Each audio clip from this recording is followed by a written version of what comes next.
Nintendo seems dead set on becoming the cartoon villains of the gaming world, and honestly, more and more, it seems like their goal is to just destroy the gaming community as a whole. Just ruin everything that has been developed over the years and all of the culture and community that has been built around the gaming community. And it makes me wonder, like, if they are truly, like, I've joked about this in the past, but I truly wonder if they are just tired of making video games and they are just doing everything they can to destroy themselves and the gaming community as a whole because they're done with it. But what am I talking about with this? Why am I bringing this up? Well, it turns out that Nintendo is going after modders. Now, this is nothing new. Nintendo has already in the past multiple times sent cease and desists or filed lawsuits against modding teams, particularly if modding teams have introduced anything that would be Nintendo IP into a game. If you have Pokemon in your game, they're probably gonna sue you. They are probably gonna go after you. And at this point, it's like, yeah, it's petty as hell, but if you're the person that's putting Nintendo products into your video game, if you're modding Nintendo products into your game, you did that to you, man. You should have known that they were gonna go after you because they do not give a shit about the gaming community. They don't give a shit about the modding community. They only care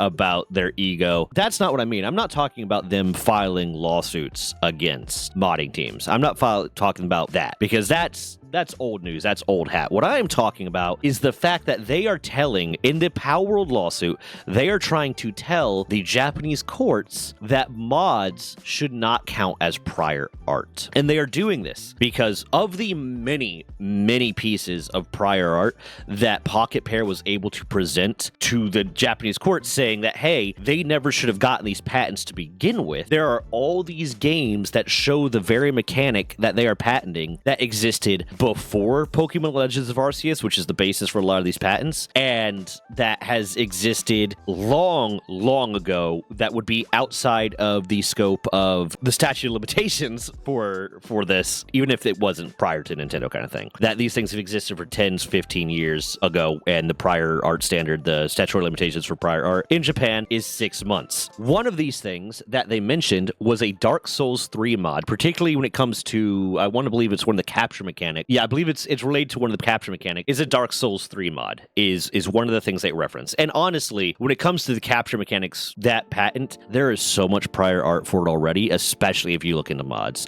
There's a GTA mod, there's Pokemon mod, there's Minecraft mods that introduce Pokemon. There's a crap ton of mods that introduce that mechanic that have existed for 5, 10, 15 years. So, how did Nintendo respond to this? Did they try to say, oh, well, these are distinctly different mechanics, so that's why it doesn't apply to this? No, they just trying to tell the court that mods should not count when it comes to mechanics and patents when it comes to prior art. Mods should not count when it comes to prior art. And their excuse for why mods should not count when it comes to prior art is that the mod cannot run without the game to run it. So it's, I guess, not unique because of that. I guess mods are not unique because the mods are developed for a game that already exists. So effectively, it's software that cannot run without pre-existing software. But so is every video game. Every video game is a piece of software that requires another piece of software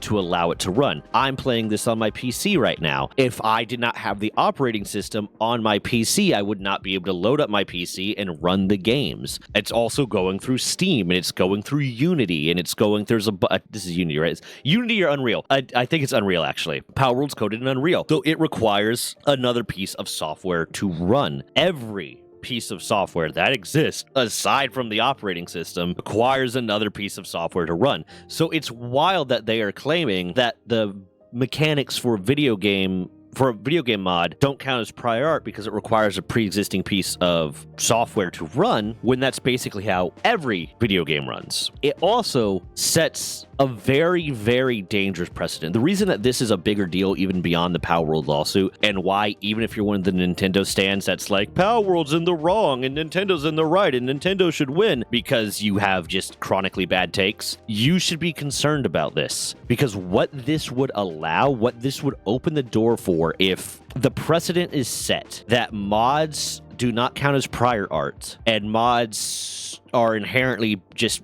basically invalid when it comes to patenting mechanics or anything like that. What this would open the door for is for shady and malicious companies, either big companies like Nintendo, because they are just shady and malicious on the outset, or patent troll companies like the Boogie Soft, which is making, the Palworld games and just keeps copying games and making their rip-off versions of the games, might discover a new tactic of, instead of doing rip-off versions of games that already exist, that have copyright protection, that have IP protection, that might have patents that are going to protect them or trademark protection, they can get sued over. Maybe if this goes through and a precedent set, maybe they start targeting the mod teams. Maybe they start making games that are now not mods, that just demonstrate the same mechanics that are displayed in mods, and use that as a basis to patent those mechanics and then retroactively sue the mod teams the same way that Nintendo is doing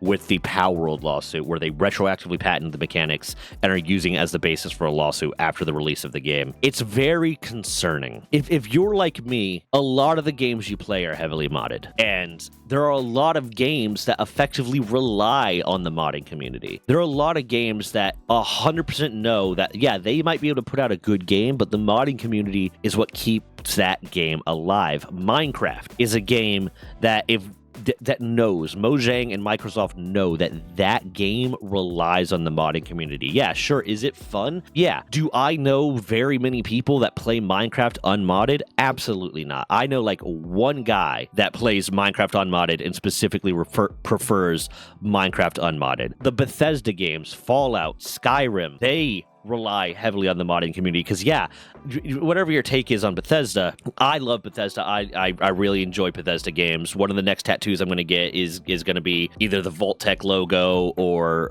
the Elder Scrolls logo tattooed, because I'm a basic bitch. I love Bethesda. Big part of my childhood, big part of my gaming scope. But I play the game through one time, and then the thing that keeps me coming back is the mods.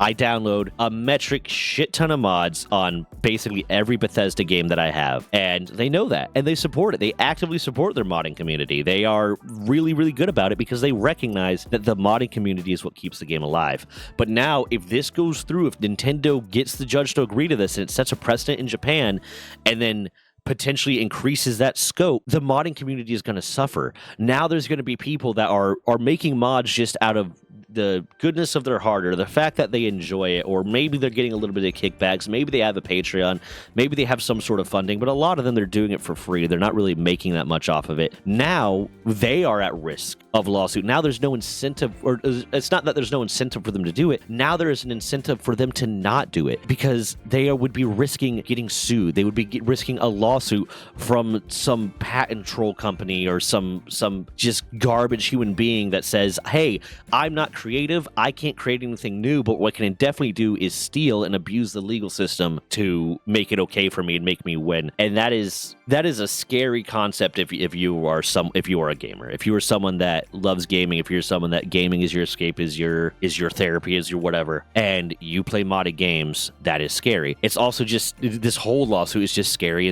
for the gaming community as a whole, because it's potentially setting all these precedents that are just going to slowly destroy the gaming community. And Nintendo is truly just becoming just the cartoon supervillains, man. That's the best way I can say it. They're comic book supervillains of the gaming community, and they're okay with it. And that's the weird thing. They are okay with it, and there are so many Nintendo stans that are okay with it, and it's upsetting to see. It is upsetting to see. And I know, before I get the comments, because I always get like a handful of comments on every video, I know there's bigger things going on in the world, and I know this is not the most important thing that's going on in the world, but this is still something that's going on in the world, and I am not qualified to or even really want to talk about some of the bigger issues in the world, because those are ones where people are getting hurt and there's damage happening to people, and it would be wrong for me to opine on it in any way without being completely informed. And quite frankly, I'm not informed enough to feel comfortable talking about a lot of those things. So also, my channel's about gaming content.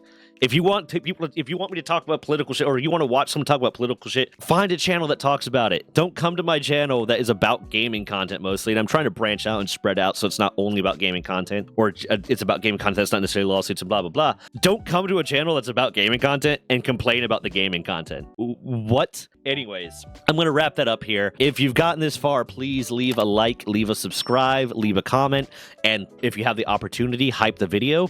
Every bit of engagement helps the videos do a whole lot better. I'm trying to grow. I'm trying to grow and put out more content and do more stuff. If you are interested in helping the channel more directly, sign up for memberships. The membership info's down there. 100% of the funding from memberships will go straight to my editor until it reaches such a point that I can afford to hire him on full time, in which case I'll start, spending a little bit more on expanding the channel, maybe hiring more people to help me out with this, because I have a lot of projects in mind, a lot of stuff that I want to do, and part of it's just the time and the money to do it. But with that, I'm gonna go.